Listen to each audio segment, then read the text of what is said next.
Hello, everyone. Today is November 8th. It is a Wednesday, 10 a.m. Welcome to another episode of Crypto Wars. Let's take a look at the markets. Today in the space, Bitcoin is back to 7,500, which is big news, before the up and coming fork, which is on, I believe, the 15th. Will it stay at these levels? Possibly. Will it go higher? Possibly.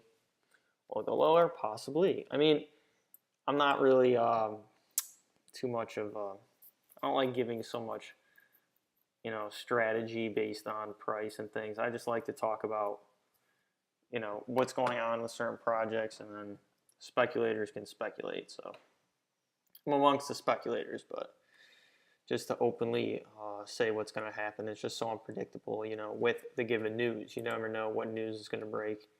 You never know what's going to happen. So, but I think we could definitely see that there's a lot of support. With the latest trend, it's kind of one of those things where now the people that are getting into it are planning on holding this for a very long time. I think it's kind of like this hoarding of it, and it could go a lot higher. It could double.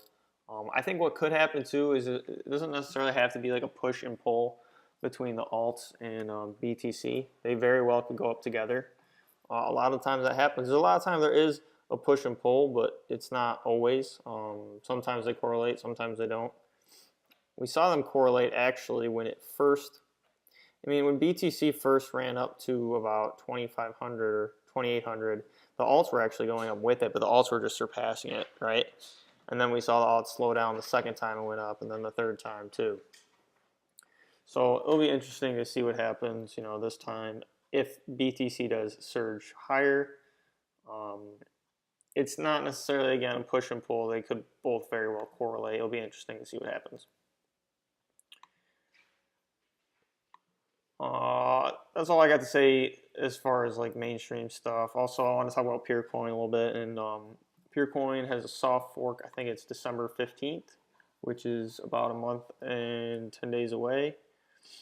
Just something to keep an eye on. The price is already starting to pick up a little bit.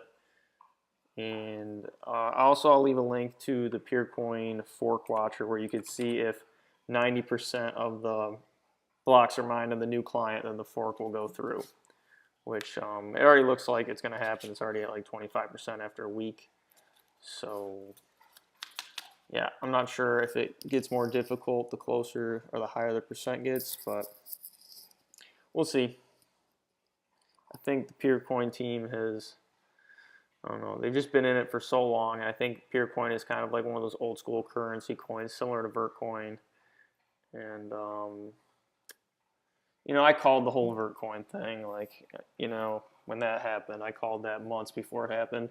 But I was too early kind of thing. I just got tired of it and got impatient with it, which isn't good. But, I learned a lesson for it, and now, Peercoin's coming up, and I think this is kind of like a second chance to do that. And I just, now that I've seen it happen once, maybe it was supposed to happen, so I'm a little bit more ready this time. Whatever. Take everything, everything happens for a reason. There's no such thing as coincidence in my eyes. So that's how you gotta live life. Because then you can, even with trading or with anything, once you realize that everything is put in piece for a reason, you can learn from your mistakes, and you don't blame, maybe the outside world or whatever it is. You understand your mortality, and you learn from it. That's it. So,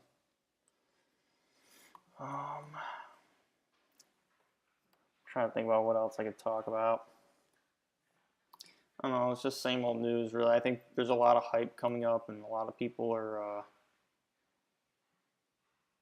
they're just excited. But there's a lot to be excited about. This is very revolutionizing technology, and there's so much philosophy behind it. And that's what, I was at a networking meeting this morning, and we were talking about how the philosophy behind it is what is such a price driver. You just know that you're detaching yourself from something so evil like the central banks, an entity that's basically suppressed mankind since the beginning of time, central banking in general. So the fact that the people finally have a technology to break away from that, which is an alternative to gold, because gold is I don't know, it's hard to carry around, you're not going to carry gold with you because you can get robbed. There's so many things that could happen, right? I mean, it's just different than having the digital asset. Like, it's not. It's actually more secure than a physical asset for sure. So it makes sense that this liberating technology comes at this time when mankind needs it the most, I think. So, and it's past technology too. You know, I'm more of a spiritual guy, so to me, like, cryptocurrency isn't even the solution. It's just a piece to the puzzle, but it's a big piece at the same time. Like, it really is, because it's kind of ridding yourself of the root of evil, right? So, yeah, that's it. Peace.